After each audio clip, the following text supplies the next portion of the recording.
নমস্কার। এফটিভি এবং খবর 24x7-এর পক্ষ থেকে আপনাকে স্বাগত। কলকাতার তিলোত্তমা ঘটনায় হত্যা এবং ধর্ষণকাণ্ডের যে দীর্ঘ প্রতীক্ষা সারা বাংলা নয় ভারতবর্ষ আজ তাকিয়ে আছে।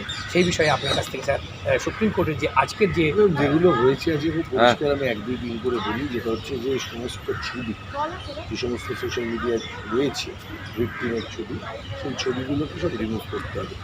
উইকিপিডিয়াকে বলা হয়েছিল, আজকে বাকিদের ক্ষেত্রেও বলা হচ্ছে যেভাবে শ্রেয়া সিংহলের কেসে কোন ক্ষেত্রে টেক ডাউন করা যায়, when the intermediaries will be directed to take down. Wikipedia হোক, ইউটিউব হোক, ফেসবুক হোক, সোশ্যাল মিডিয়া কোন জায়গায় টেক ডাউন করবে সেই নিয়ে সেন্ট্রাল গভর্নমেন্ট দেখাশোনা করবে। 2, যেটা হয়েছে সেটা হচ্ছে যে নির্দিষ্ট নির্দেশ দেওয়া হয়েছে আমাদের এই ঘটনার সেফটি সিকিউরিটির জন্য যা যা মেজার্স নেওয়ার কথা সেটা কোনো অক্টোবরের মধ্যে শেষ করবার জন্য।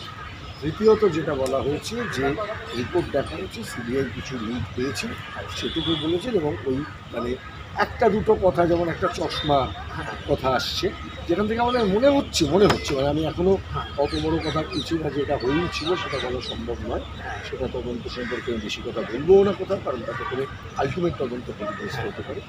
তো এইরকম কিছু হতে পারে বলে আজকে চিফ জাস্টিস কনফার্ম করেছেন, মানে যখন রিপোর্ট দেখছিলেন।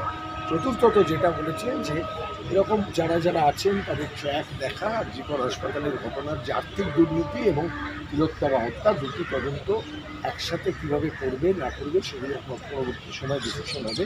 এবং যদি দেখা যায় এখানে কোনো লার্জার কিছু ক্রাইম যুক্ত আছে, যেটা ইন্টারস্টেট বা ইন্টারস্টেট মানে আন্তর্জাতিক চক্র জড়িত আছে কিনা, সেটার ক্ষেত্রে পরবর্তী সময় সিদ্ধান্ত হবে।